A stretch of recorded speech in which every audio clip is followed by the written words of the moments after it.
got a few more questions on this chapter, like just little things that I'd like to bring up and see what they turn into. There's a piece here, you're talking about a girl that you miss in Las Peñitas. And you say, you took all of me into you, my whole heart, my whole being, my hurt, my longing. You took all of me inside of you, Lucia, without asking for anything in return, healing me, and I had missed you so. And the word that sticks out there for me is healing. We said early on in these conversations, in these sessions, that there's a healing aspect. And I don't know our relationship with our childhood and relationship to mother, who was not nice to us, and various things. Others can comment on the psychological issues of how we are and where we are today. But there is a healing spirit of someone who gives and takes simultaneously, and allows you to be you, allows you to put your head down and drop all the games and and be authentic and just be real and just be small, be quiet and be tired, and they take care of that. They take care of you. There's a healing aspect for sure in the female spirit. That's why all these thundering men's groups that are trying to claim some kind of power back, in contention to the feminine, and not in conjunction, in alignment with the feminine, and not usurping the feminine by saying, oh, we're that too, because we're not that. We're men. It's a beautiful thing to be. Without that healing grace, any type of men's movement is misguided and will fail, and will be Mad Max apocalypse. It doesn't work. Do you think there's an element, because we know hundreds of guys between us that are leaving their native shores to go and look for their dream woman, the broad, the exotic island girl, the alabaster girl. I wonder if there's an element of that guy in that search who's actually leaving to find his own healing, in a way. Yeah, that's a good thought. I would say I'm one of them. Yeah. You're on a big walkabout. You went on a walkabout for years. I would definitely say I'm one of them. Yeah. You imagine there'll be a healing? At some point, yeah. I think there's more to come. The nine days was amazing, for sure. And you were talking about before getting in touch with your metaphysical body. I'm far more in touch with my metaphysical body just from those 9 days than I've ever been in my life. So the journey is definitely part of it. The journey is a part of your renunciation comes with that. It's renouncing everything that's expected of you. And you were saying it earlier at lunchtime. You go travelling, as soon as you see another one of your kin from back home, you avoid them. Yeah. An Australian, you mean? Yeah. For me, it's an Australian. Yeah. And for him and Rich, it's from the UK. You was it was probably from Canada. Yes, for me, it's from North America too. North America, whatever. Run and hide a little bit. See a bunch of Australians. Stay over there, you're fine. But you don't want to go back. You see the light, you don't want to go back. Yeah. And for me, that healing comes as it's your balance. It becomes your balance. Yeah, you're dedicated to that, Owen, for sure. Yeah. But Jordan, sorry to cut you off there, but I don't necessarily think that it's the exotic element that kicks in. It's that we have, as Owen said, there's some part of us that made a renunciation, and we left home and hearth. We left something behind, our comfort and what we're used to, and we went elsewhere. Your island girl could be in Cincinnati. Right. Right next door. Yeah. Right? But because our routine is there and everything's there, it's not as pronounced and drastic of a thing to to renounce your habits and the way you are in Cincinnati. But the guy from Cincinnati, he gets up and goes to Bali. Yeah. That's a life-shaking manifestation of renunciation. I think it's the thing of the hero's journey. You know, and our pirate friend from France in the 17th century, and you and me and you, that there's a sense of, oh, the hero's journey cannot be done at home, cannot be done in the back garden, so I need to go somewhere else. And it's that somewhere else, anywhere else, where the encounter happens. Yeah. And then we can come back home and sit in our garden, fundamentally different, but the same. Yeah. Sit on your porch with your girl. The monomyth, Joseph Campbell. I get the sense listening to you, you talk about those 9 days, and like we can hang out as a brotherhood and have a lot of fun and give each other a lot of insights and feedback and so on. But I get the sense that what was started in your journey will not be ended until your mind, body, heart, spirit Aligned. united with your alabaster girl in that alabaster moment. Yeah, it's there's an alignment in 3 and the 4th would be the woman, which could be any girl. You're remarkable, Owen, in that you've constructed your entire life to be able to be on the search. Everybody wishes for it. Every guy wishes for it. Yeah. But you, like, he talks about going to United States after this to seek out some other kind of understanding over there, and you're instantly like you're vibrating with, I want to do this too. It's incredible. If it resonates, then I'm in. You head straight for it. That's a beautiful thing. Even if it's like, to kick off, I was in Las Vegas at another workshop, and I went there, and I didn't actually. It was just I got an invitation to go there. I seem to go with the invitations. Good man. Anyway, I got an invitation to go there, and I thought, well, I'm only going to go there to have a good time. And I went there to have a good time, and I got one of the most amazing insights. It just sent my brain into a reset or something. Anyway, from there it's just snowballed. Like, it was incredible. Best move I ever did. And then you invited me to come here to Bucharest, and now I'm here doing this. I stayed. You stayed to do this. Yeah. I stayed to do this, and it's just it just keeps. And then you were talking about Boulder and that's resonating with me. So my next journey will be to head there when my time runs out here. No hesitation. I love it. Just Just flip across the world to someplace else, because that feels like you're the next part of the journey.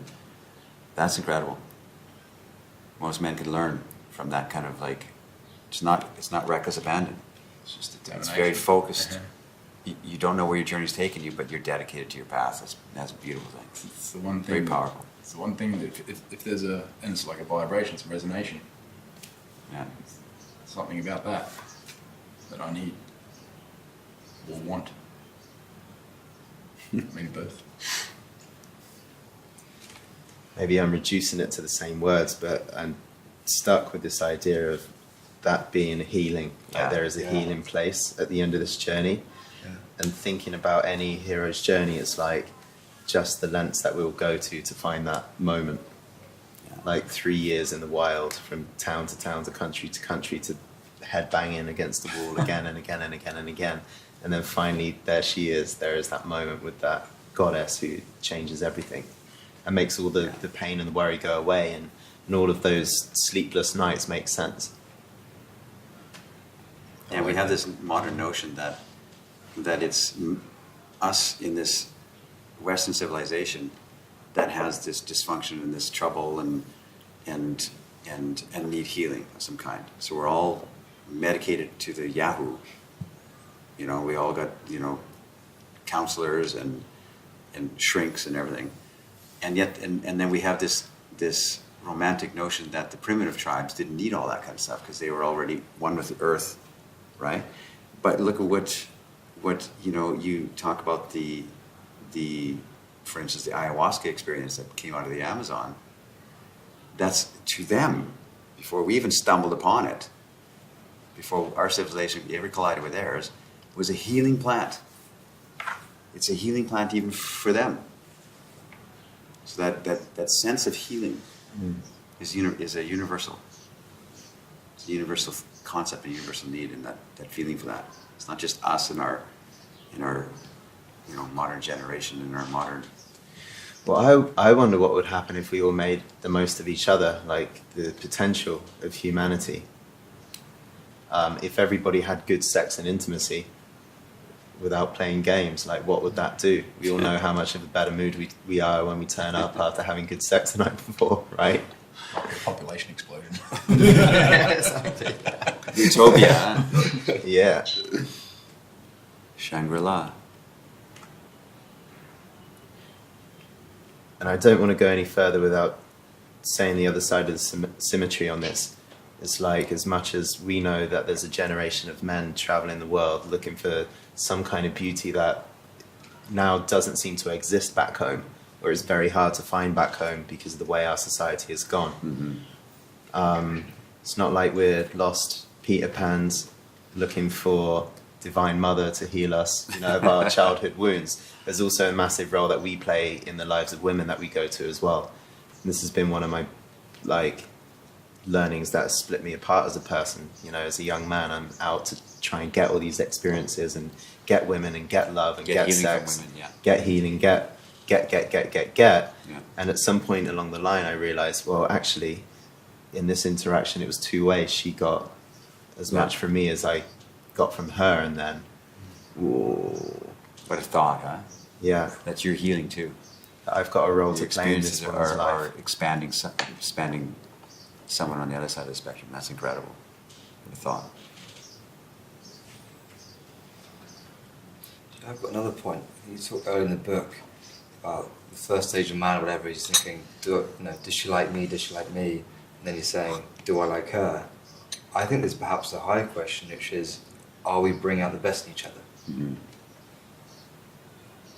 Because if I'm feeling this aliveness and she's not, or vice versa, and however noble your intentions, that's not a good energy. You see, like the whole book is that concept that we've got a role to play. Beauty needs a witness. Mm. We can't wait for women to do the work and be nice to us, and now all of a sudden we're going to, step up and we've got to be proactive in this. Hmm. We can't wait. We can't wait for other men either. Yeah. We can't wait. You have to lead. You have to lead. Please. Wrote here, there's a paragraph, you say, when we talk about love, maybe we only mean one thing, to be loved. Maybe all of our discontent in affairs of the heart is really just the longing for someone to desire us, for someone to find us lovable. Men spend their time and money on accumulation of things. Women concentrate on outward appearances. It is all for one thing, for one goal, to finally be loved. Mm. And I think this whole conversation we've been having these days and this whole book is the recipe for actually being the person that can give that to someone else. Yeah. Yeah, incredible. And then seduction. Symmetry. Yeah. And seduction then moves beyond the age of the pickup artist and the getting phone numbers from bars and one night stands. Turns into the way that actually, because we're sat in these big questions here, we've got this gift, which is actually we can really, really see and love somebody else. Again, That feels like the key to the land of women. Yeah. Ta-da! Makes sense to me. Yeah. Again, I think back to higher questions. We talked about most thoughts of this idea of returning to childhood as wonder. Like, I'm not an expert there, but it seems like the only thing all religions, philosophies have in common is this idea of, you love others as you want to be loved yourself. And if you're talking about here, we all really, our deepest needs, we want to be loved. The mirror, the symmetry of that is, are we giving that same to other people? Are we loving as much as we want to be loved, or are we taking? Or are we loving more?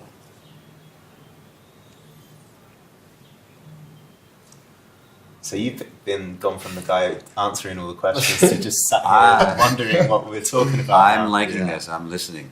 I really like it. I'm not going to add. I've said enough. I've talked enough.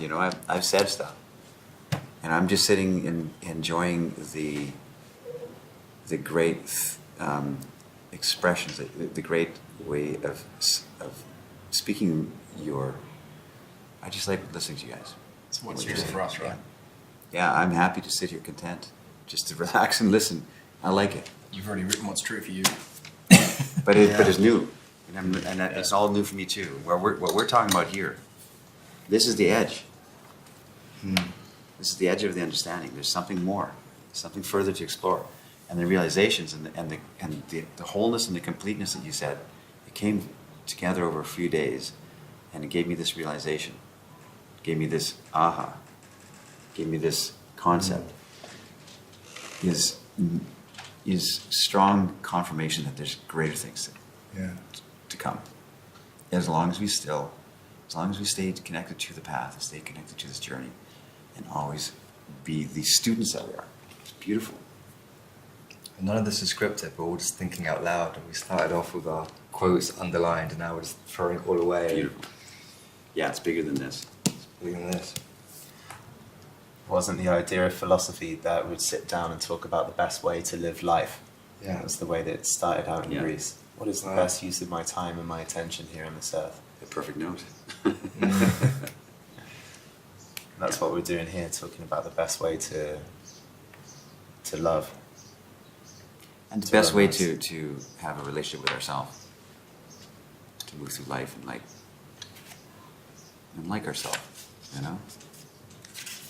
It's a great thing.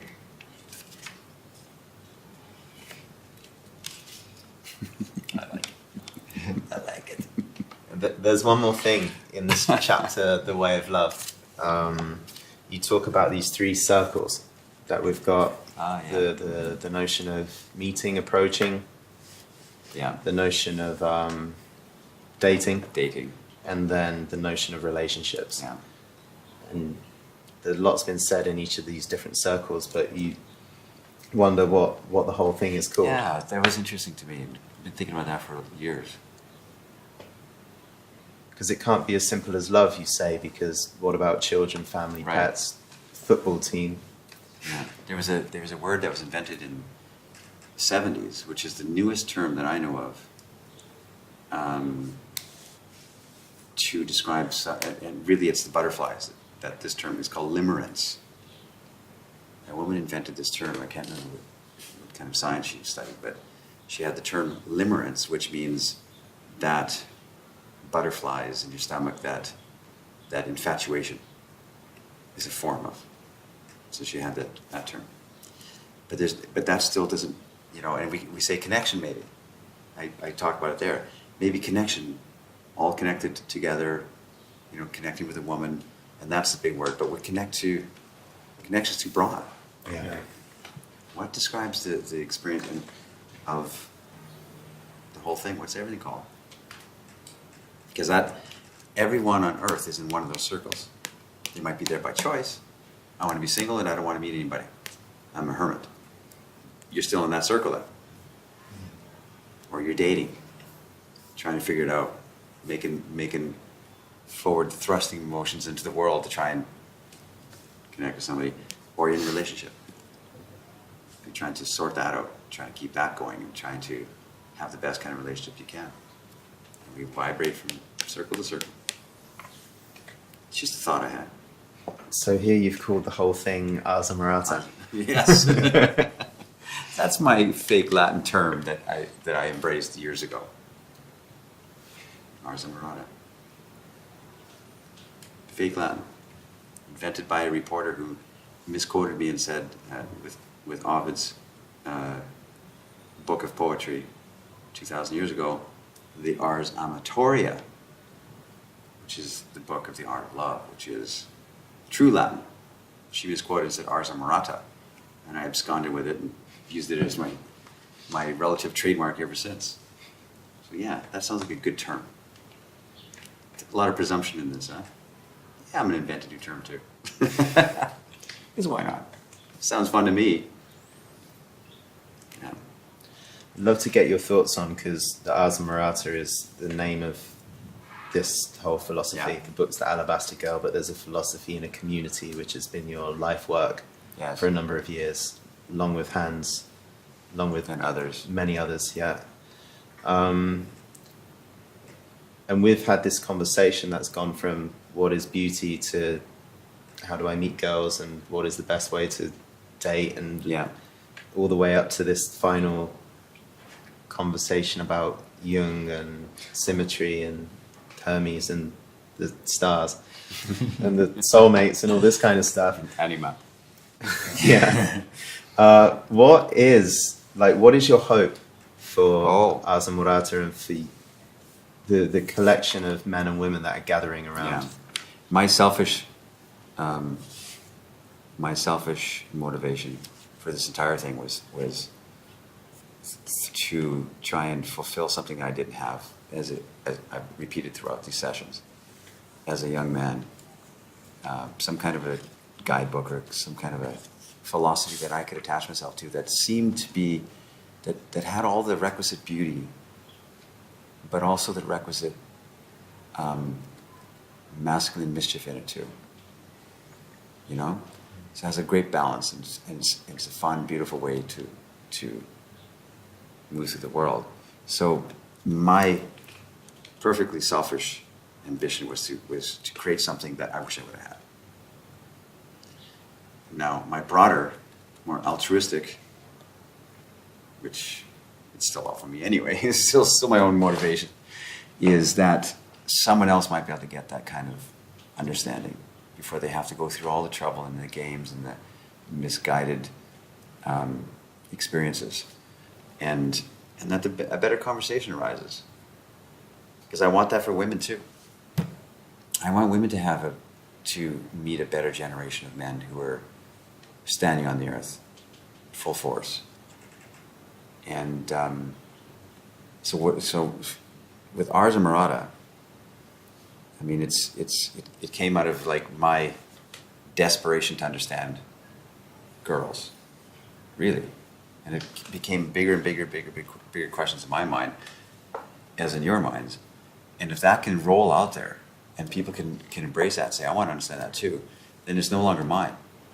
It's something that is like invented and or cobbled together out of, you know, pieces from here and there and different philosophies and ideas over years and years and years, and talking to women for years and years and years. And a translation of women's, of the mindset of women and the hearts and minds of women so that men can understand it. Because that's really what it feels like to me. So if this rolls out there and you guys go to your cities and you tell others about what your realizations, it's a beautiful thing. That's my desire for Ars Amorata. Yeah, becomes a better conversation.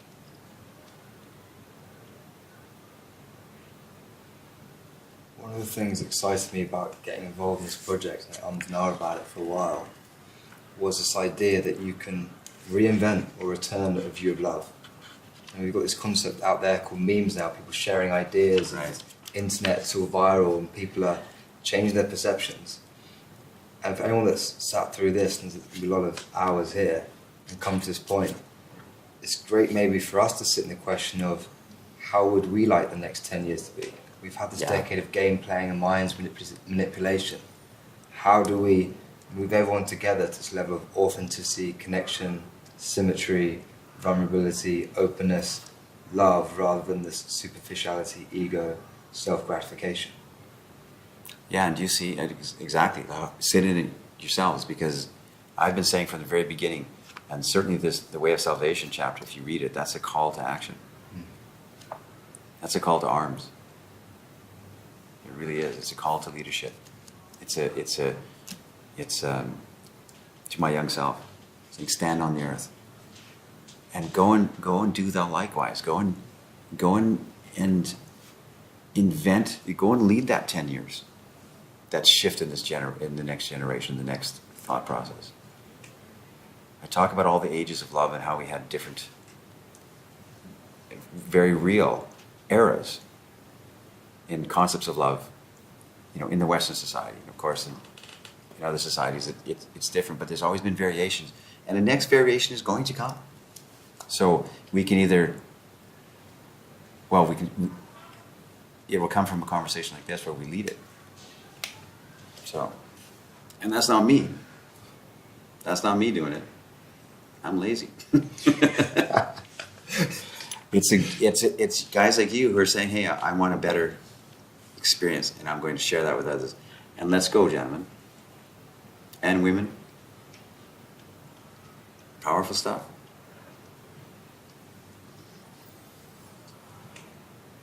So I think we figured out the way of love. And we've almost done the other thing too, right? It's a flow, it's symmetrical, it's a Jungian archetype. It's paradoxes. Yeah. It's no certainty. Maybe love is.